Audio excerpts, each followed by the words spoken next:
Hi, I'm Dave Hage, a board member of Clean Elections Minnesota, and I'd like to welcome you all to tonight's conversation with Senator Amy Klobuchar and Secretary of State Steve Simon.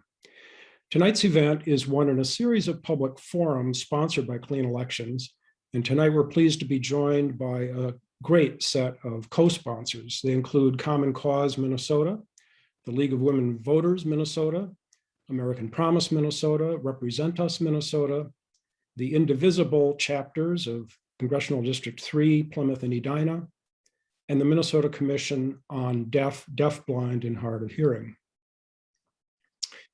The right to vote has been a battleground throughout American history, and today the battle is joined again. In the wake of the 2020 election, some 19 states have enacted laws restricting access to the polls. And in response, Senator Klobuchar and several other members of Congress are leading efforts to pass the Freedom to Vote Act, a sweeping bill that would advance voter rights and protect election integrity. Among other things, the bill would ban partisan gerrymandering, combat secret money in political campaigns, and mandate automatic voter registration across the country.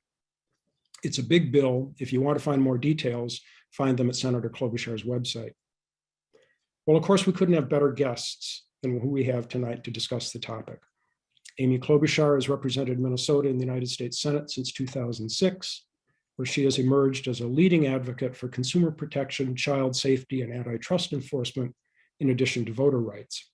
Today, she chairs the Senate Committee on Rules and Administration, which has oversight over federal elections and campaign finance law. Steve Simon was a Minnesota state legislator from 2005 to 2014, and has served as Minnesota's Secretary of State since 2015. As the state's chief election administrator, in these polarized times, he has pledged to work with anyone of any political affiliation from any part of the state to protect, defend, and strengthen Minnesotans' right to vote. A quick word on our format. We'll open with brief statements from Senator Klobuchar and Secretary Simon, and then proceed to a Q&A.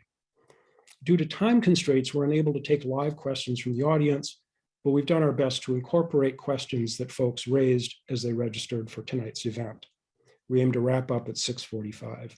And thanks again for joining us. Senator Klobuchar, over to you. Okay, well, thank you so much, Dave. Thanks for your great work. Thanks to Clean Elections Minnesota. I'm so proud to even say those words with what we're seeing going on around the country. All the hosts, I can see everyone. I checked out the chat line. I wrote a note to our staff. Is it true what Dave said, that our bill is on our website? So I'm going to try to, it is.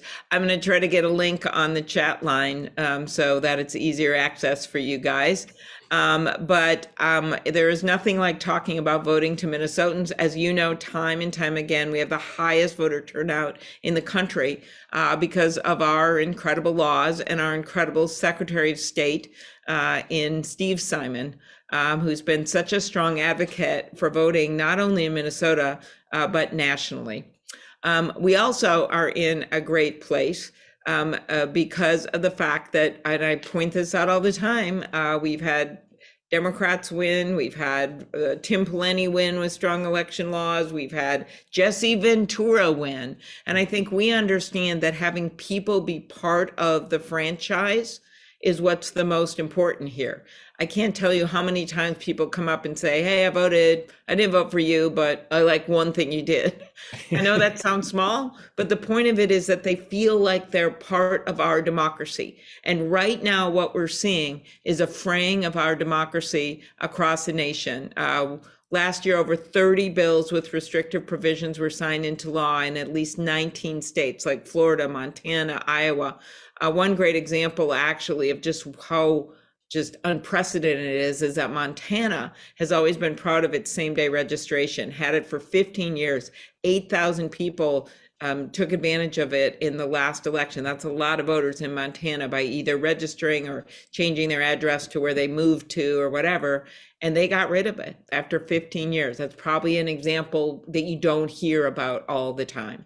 Or the bills to limit drop-off boxes, or in Georgia, where I was just with my friend Raphael Warnock, and of course the president and vice president in this incredible moment with civil rights leaders, where they literally passed a bill that reduced the runoff period, which is so important in that state, to the outcome of the election, and then said you couldn't register during that time, when in fact 70,000 people registered to vote in this big state during that runoff period in the last election. We know that time is of the essence here, and what started on January 6th with a violent insurrection actually didn't end there. As you see this effort to undermine our democracy going on across the country.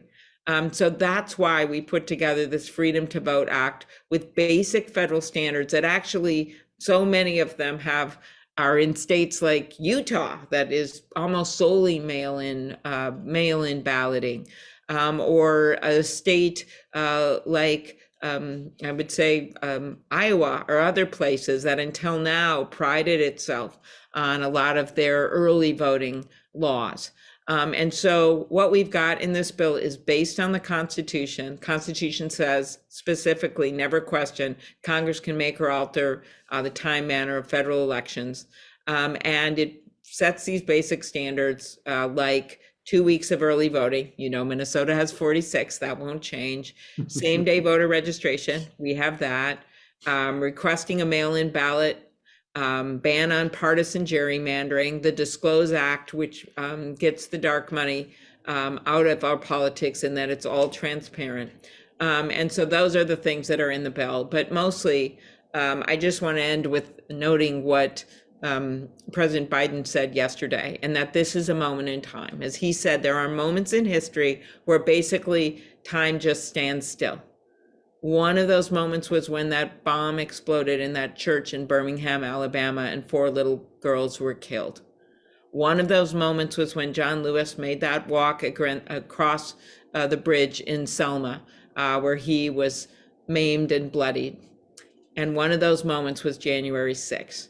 In each moment, the country understood, vast majority of people understood, that our democracy was under attack, or things were completely out of whack. And what we did is the federal government responded. And that's exactly what we need to do right now. So that's what this is about. I look forward to answering your questions and hearing the great Steve Simon speak. We're so proud of him, and hear what we're doing in Minnesota.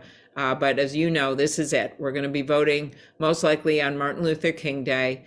We have every Democrat supporting this bill, and all we need is a change in the Senate rules. And maybe I will answer that question. I'll keep you in suspense about how we would do that when we have the discussion. So thanks. Thank you, Senator. Secretary Simon, over to you. Well, thank you very much. I want to thank Clean Elections Minnesota, Connie Lewis, and so many individuals and all the co-hosts for putting together this event. I really appreciate it, and I hope we have a good discussion. As Secretary of State of Minnesota, I often like to say that I'm in the democracy business, and it is a heck of a time to be in the democracy business. I'm sure you'll agree. I am a long-term optimist about democracy in the United States and in Minnesota. Yes, we have our challenges. Yeah, we have some real speed bumps ahead of us in the short and medium term. They're serious. That's why we're here tonight. We're going to talk about those things. But I remain a long-term optimist. Why? Well, for many reasons. Among them is the fact that 2020, in my judgment, was a real stress test for our democracy. And you know what? We passed the test, not only in this country, but in the state, for reasons that I'm sure we'll get into later today. And Minnesota, for the 3rd time in a row, was #1 in the country in voter turnout. Nearly 80% turned out. That's a good thing. People leaned in. They didn't turn away. But we've also got real problems. And I think they start and end, at least in the present time, with this wave of disinformation that we've all been experiencing, this wave that has washed over too many parts of this country pertaining to the 2020 election. And it's problematic. It isn't just a matter of a bunch of people saying wrong things about a past event. If that's all it was, we might just collectively shrug our shoulders, right? It's people's right to be wrong. People can say whatever they want, but it isn't just that. As Senator Klobuchar has said, it not only resulted, at least indirectly, if not directly, in the attack on the US Capitol in January of 2021, but it has resulted in state after state after state taking us backwards and making it unnecessarily harder for eligible voters to vote. And we got to stop that, and we got to roll that back, because that's not who we are. And so that's where Senator Klobuchar comes in, and that's also a source of pride and optimism for me. She is, in many ways, our modern day John Lewis. She has truly led the fight. And that's a shop-worn phrase that gets used a lot by a lot of people in elected office. Oh, I led the fight on this or led the fight on that. She literally is leading the fight in the United States Senate on democracy issue and the freedom to vote and the right to vote. So I remain a long-term optimist for a lot of reasons, but we've got real problems in terms of the disinformation that is poisoning the atmosphere politically and is really corroding our democracy. And I hope tonight, collectively, we can get to some of the solutions. I think there are many. And I think in the end, it is about protecting our vote. Great. Secretary Simon, thank you so much. Senator Klobuchar, a couple of questions about the Freedom to Vote Act and this moment in our country and this moment in the United States Senate. In your opening remarks, you touched on a couple of things that have transpired in different states around the country. Even so, some people will wonder why federal action, why congressional action is necessary. I wonder if you could give us 2 or 3 of the more egregious examples of things you see happening in states that are efforts to restrict voter access or voter rights. Sure. So, as you know, different people vote in different ways in states. And I thought one of the most shocking examples was last year in Texas in the middle of a pandemic, when Harris County, Texas, which is, nearly the size of Minnesota, 5 million people, only had one drop-off box in the entire county. That's where Houston is. So I want you to picture like one drop-off box for ballots in Minnesota, like in Bemidji, okay? That's what we're talking about. And actually, a Republican legislature in Texas, you remember all of that, where the Texas legislators left, they eliminated drop-off boxes in their legislation last year.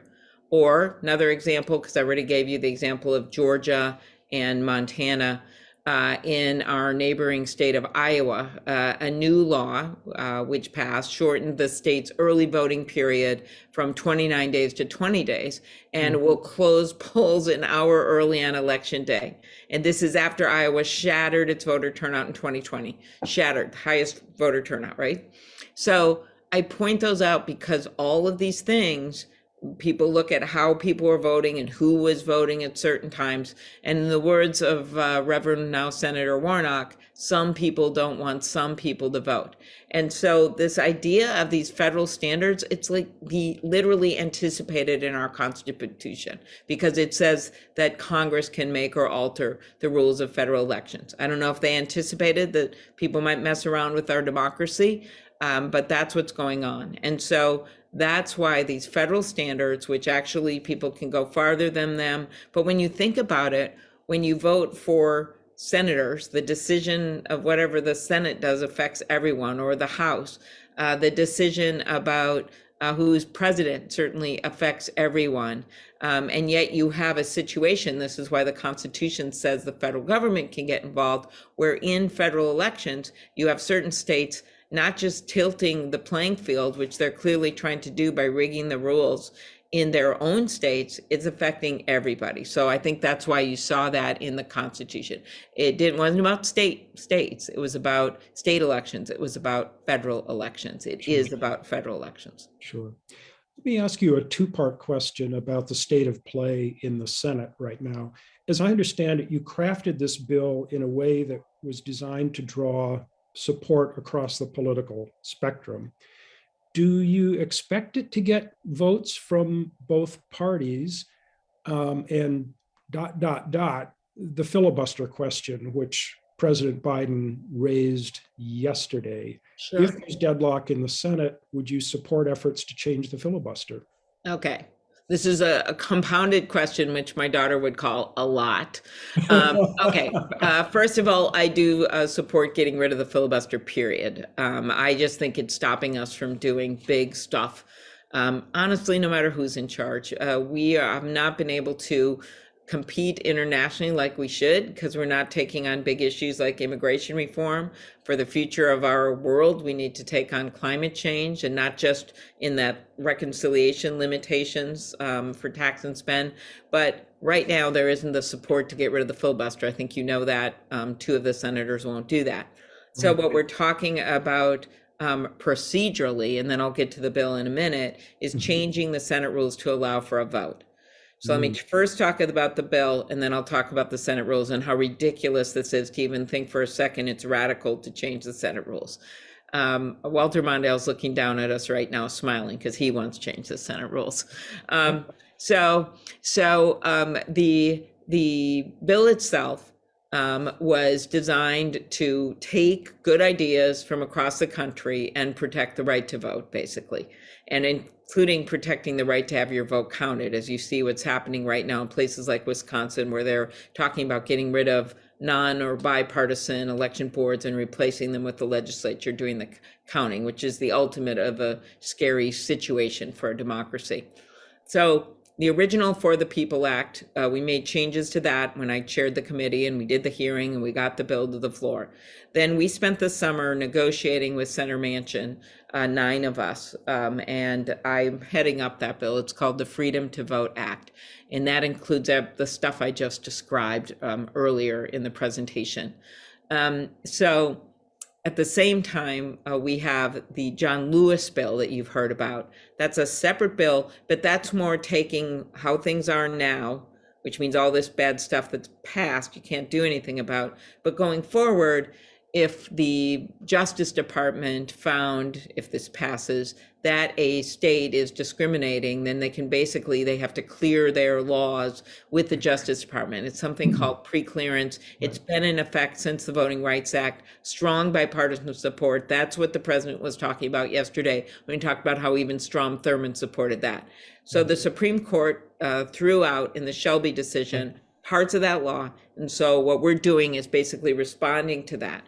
Lisa Murkowski is the only Republican that have voted to allow that bill to at least be debated. So we do not have the Republicans, while there are bipartisan proposals in here, including my backup paper ballot thing, the Honest Ads Act, there's a ton of stuff in here that is bipartisan, but Mitch McConnell has put an absolute red line on not allowing these bills to go forward. And despite our trying to get support. That leads us to the Senate rules. And maybe I should let Steve take a question and then we can go back to the Senate rules so I can arm the people on this call that want to do something about voting rights with the facts about the filibuster and why making waivers and exceptions, but still leaving it in place has been done over 160 times in the US Senate. I'll leave that again. Maybe you can ask Steve a question and then I don't want to dominate the whole conversation here. We're eager to come back to the filibuster issue. It's hot. Secretary Simon, we've already discussed a few things that we do right in Minnesota. Of course, we do everything right in Minnesota. But tell us a little bit about how we ensure election security in Minnesota, and give us your thoughts on whether we should be doing even more. Yeah, well, we should always be doing more. But one of the secrets to our success, the secret sauce in Minnesota, is that we do have really good laws on the books, put there, by the way, over the last few decades, mostly in a broadly bipartisan way. I think that's important. For example, the jewel in the crown, I think, by almost anyone's reckoning, is the fact that we were one of the very first same day or election day voter registration states. Senator Klobuchar mentioned how, sadly, Montana was one of the only states in the history of that reform to repeal it recently. So we do a lot right. In terms of security, there are a couple dimensions of security. Of course, there's cybersecurity, and we know from 2016 that Minnesota was unfortunately one of the 21 states that was targeted by a foreign government. The bad guys didn't get in, nothing bad happened, the system worked, and that's good. But we have a great working relationship with the Department of Homeland Security, with FBI counterintelligence and others. And we are armed with their expertise, with the hardware, with the software that we think we need to keep the election system secure. Is it 100% guarantee? No, it never is. No institution, I don't care whether it's the US Senate, the University of Minnesota, or US Bank, no institution can look anyone in the eye and say, yep, 100% chance nothing bad will happen. We can't say that because cybersecurity is a race without a finish line. not just in government, but everywhere. In terms of other kinds of election or ballot security, meaning the ultimate integrity of the vote, we have procedures in place in Minnesota and have had for years before, during, and after the election that guarantee security and integrity of the outcome. And that has been the case for years. It doesn't matter who's in charge, Republicans, Democrats, who's on the ballot, that has been the case. So the incidence of any wrongdoing or misconduct is vanishingly small in Minnesota. And I think the proof of public confidence in our system is that people keep showing up in droves. You wouldn't have nearly 80% of Minnesotans in the last election voting, putting us number one for the third time in a row, if in their gut they really thought the system was somehow anything other than honest, that it had integrity. That's not to say there aren't good people in Minnesota who disagree with me or disagree with Senator Klobuchar about the direction it should take or about particular policy items, what should be on the books and what shouldn't. We should have that discussion. But in their hearts, in their gut, the people of Minnesota know that it's an honest system, it's decentralized, and it's clean. So we have many of those procedures and laws in place. But to your point about how could we be even better than we are right now? Well, Senator Klobuchar is leading the way on the federal level for things that I've been advocating at the state level for some time. And let me just give you one quick example. So-called automatic voter registration. Many states have implemented it, red states and blue states, red governors and blue governors, red legislatures and blue legislatures. And despite the sweeping sounding title, automatic voter registration, sounds like something really broad and sweeping. It's really just a different take on something we already do. Minnesota has a motor voter law, as most states do. When you go in and take that iChart test to get or renew your driver's license, if you've ever noticed, there's a little box on a form that says, check here if you want to be registered to vote. That's current law. That's going on right now. All this would do is reverse the presumption. Instead of checking a box saying, please register me to vote, it would say, check here if you don't want to be registered to vote. You can always opt out, obviously. So it's really a gloss on what we already do, but it really could have a powerful effect in terms of getting more people on the rolls and making the rolls even cleaner than they are now, making sure that any security concerns are alleviated even earlier than they are now. So that's one example among many of the things that we could do to improve an already good system. Sure.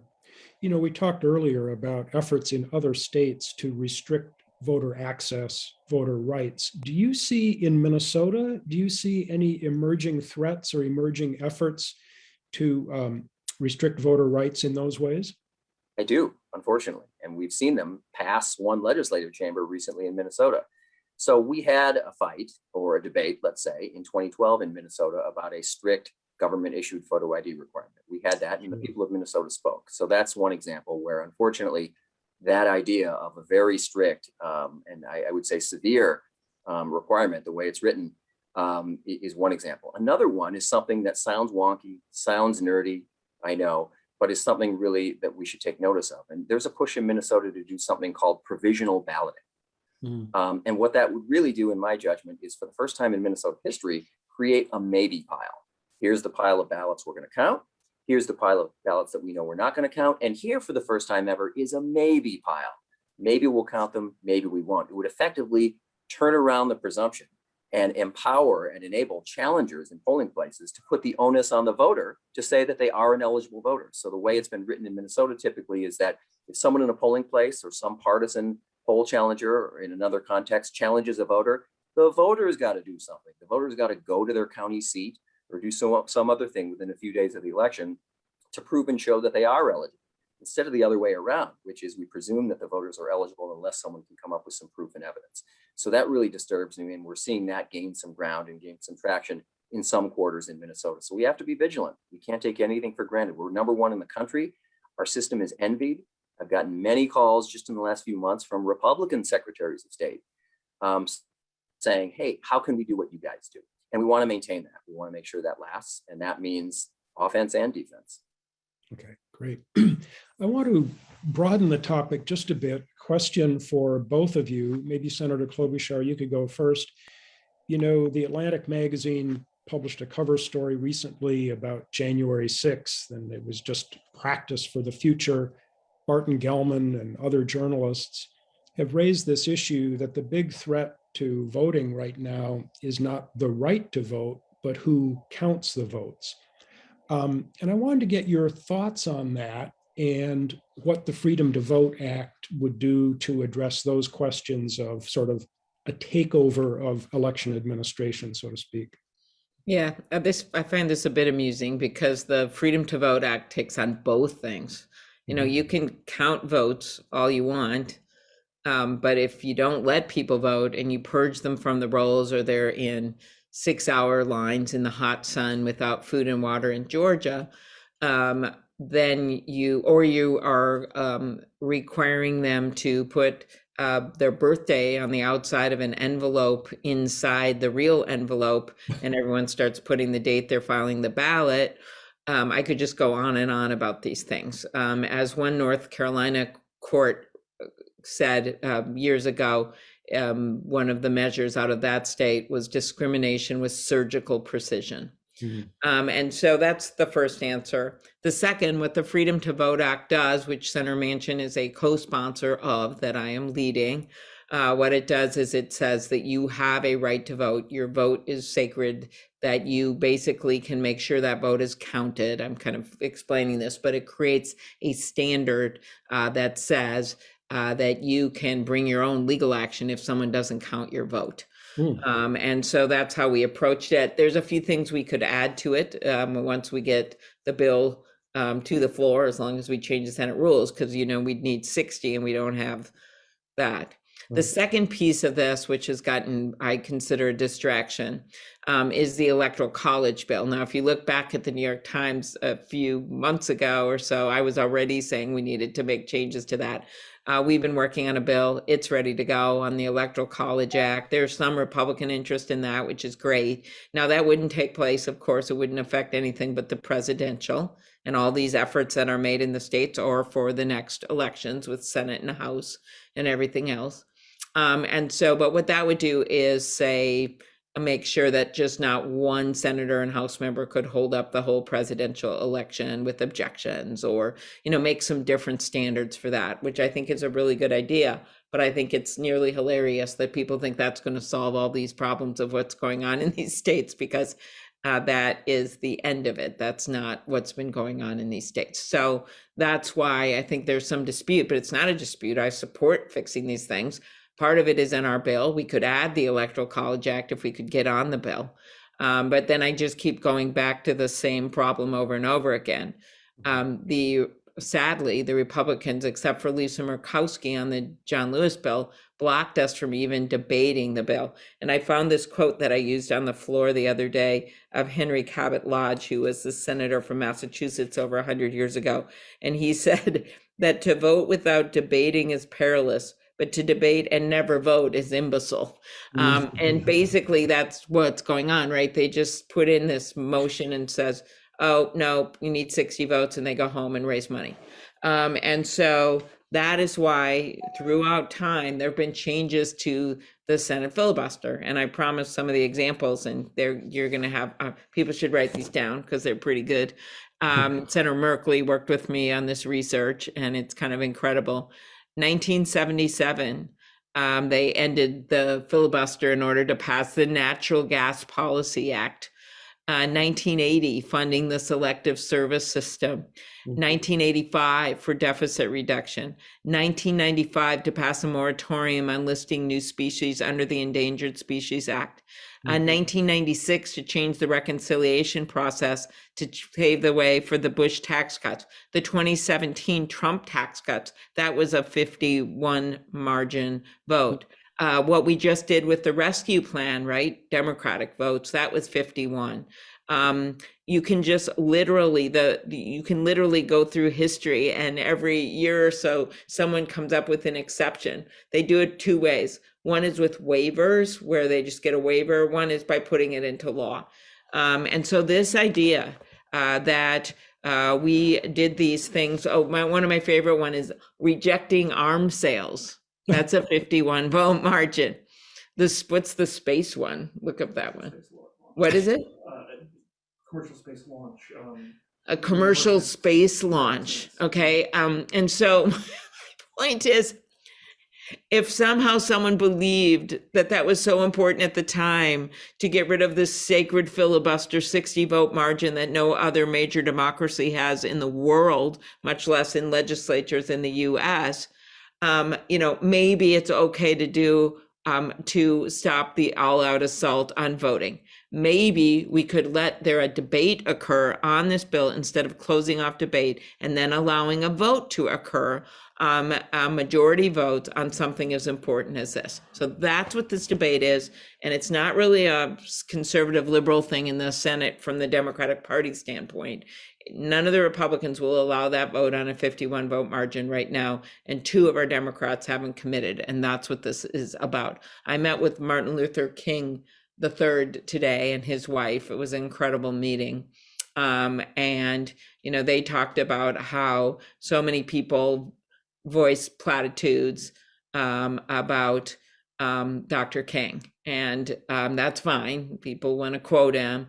But what he really cared about was action. And that's why the plan at this moment is to have that vote on Monday, Martin Luther King Day. Do you think you'll be able to get it passed? I can't predict. If I revealed that on this webinar, that would be a bit of a hilarious moment, but we continue to negotiate. My day started after coming back from Atlanta early this morning in a meeting with Senator Manchin and a few other senators, and we've continued to talk all day. Great. All right. You've got our attention now.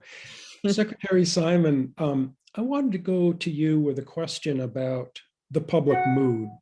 It seems that since the 2020 election, some Americans have had grave doubts about our election system. Was the vote rigged? Can we trust the people running our elections? What can we do to restore? I mean, it seems like a bedrock of democracy that people believe their vote counts and will be counted, and that whoever wins the vote will take office. What can we do to restore this frayed confidence in our election system? Yeah, well, I have a few thoughts on that. Number one, we can start with the truth. And that alone isn't going to clean everything up. That alone isn't going to change minds, but it's got to be said, and we've got to say it. And the truth was that the 2020 election in this country and in Minnesota in particular was fundamentally fair, accurate, honest, and secure. That is the truth. Verifiably and I would add, Steve, that the head of elections for Homeland Security under Donald Trump declared it the most secure election in the history of America. Right. The guy he put in there, and Barr said there was no fraud. Attorney General Barr, not exactly a liberal icon. Anyway, that's continue right. on. No, I use those examples. Attorney General Barr, Chris Krebs, who ran the security operation nationally, that was a Trump appointee. Over 60 state and federal court judges, including those appointed by both parties, including those appointed by President Trump, all took a look and found any sort of evidence of any significant or notable wrongdoing insufficient. But that alone isn't going to clear things up. I think there are a couple other things. One is it's important to all of us who believe in that truth and know that it's verifiable and true, not to simply wag a finger in people's face and make them feel bad. That's not going to get us anywhere. But what I think is true and needs to be said is there are a lot of people, including some good people, who believe in some of this stuff, that they've been misled. They really have been misled. And in some cases manipulated by those who are doing it for political, financial, or both reasons. And that's troubling. There are foreign adversaries of ours who want to and are actively spreading this kind of disinformation. And they cheer when we have fights about the validity, the overall fundamental validity of the 2020 election.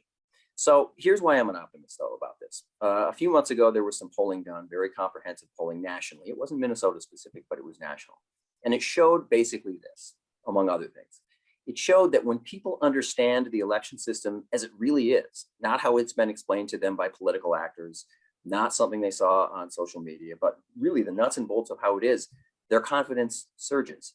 And very often, they don't necessarily know all the details about what is there. I'll give you one example.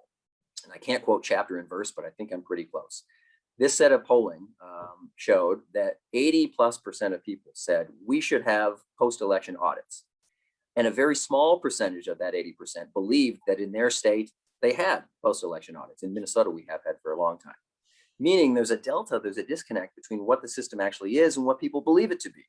Those people in that poll nationally believed that there weren't post-election audits, and they really wanted them, and they were right to want them. But, and that falls on me, that falls on Senator Klobuchar and others to really make sure people have that information. It's a long haul, it's a long slog.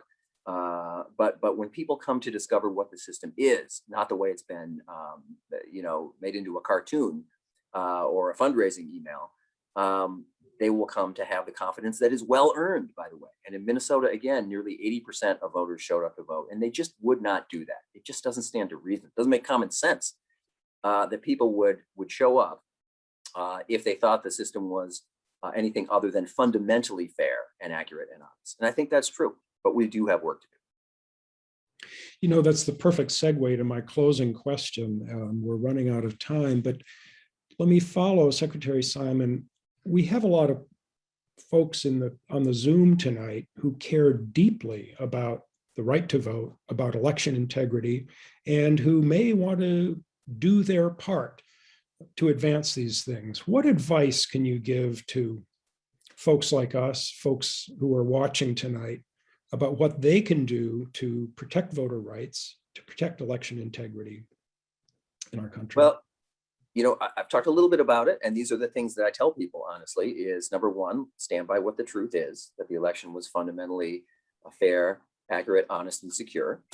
Number two is to make sure that you're keeping your eye on the ball in terms of attempts in Minnesota and nationwide to take us backwards, to make voting unnecessarily harder for eligible voters, people who meet all the requirements, and making it harder for them to vote. That is happening, both in Minnesota and nationally. Keep your eye on that ball and make sure it doesn't.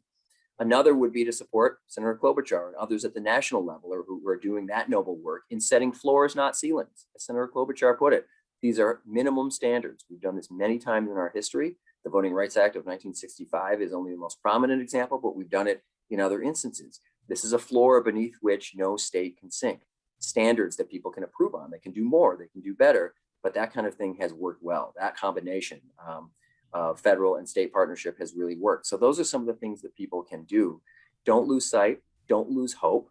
We're at a precarious moment, it's true. And it is really alarming to know how dangerously close we were to a genuine constitutional crisis. There was an active plan underway in early 2021, late 2020, to throw enough sand in the gears of democracy to throw it to the US House, where the outcome might have been very different. And we have to guard against that. Doesn't matter who's doing it, by the way, Democrats, Republicans, or anyone else. We've got a good thing going in this country and in the state. Perfect? No. But something that has served us very, very well. Always susceptible of improvement. But in the end, we have to, whether it's on offense or defense, make sure that we do protect our vote and do protect our democracy. Senator Klobuchar, I'll give you the closing forum.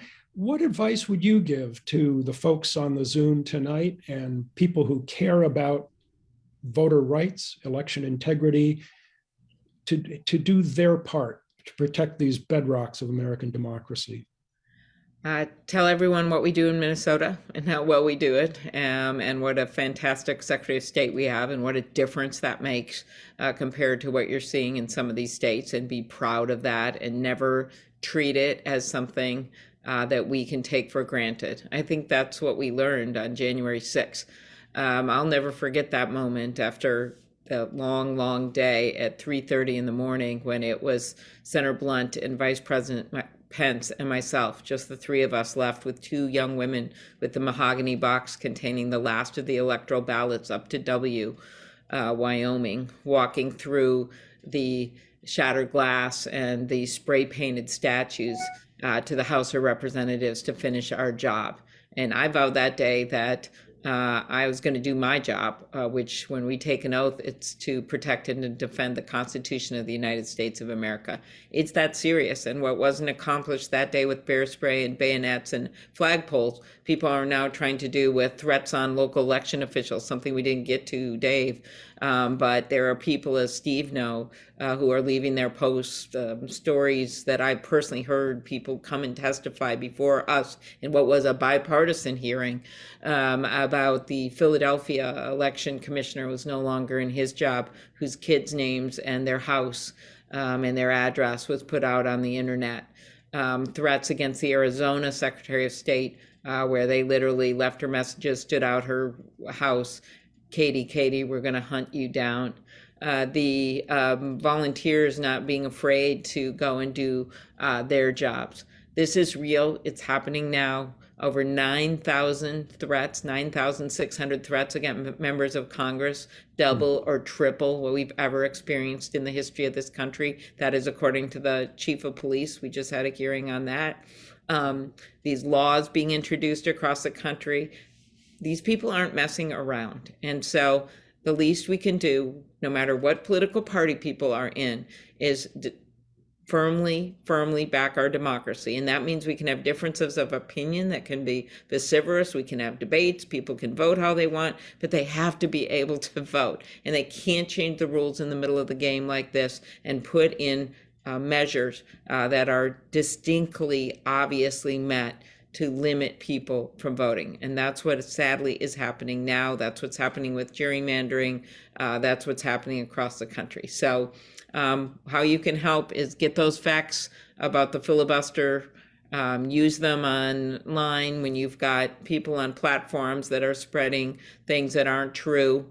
Make it very clear that yes, we should change the Electoral College Act and make it easier, but that is not the solution to any of the problems Steve and I have outlined today. It is one solution for one problem, but the assault on democracy is much bigger than that. So with that, I want to just thank you, Dave and Steve, and know that Tina and I are standing strong through the weekend to stand up for voting in our democracy. So thank you. Best of luck to both of you. Senator Klobuchar, thank you so much. Secretary Simon, thank you so much. And to all of those who tuned in tonight, on behalf of Clean Elections Minnesota, thank you for joining us on this important forum. And thank you and good night.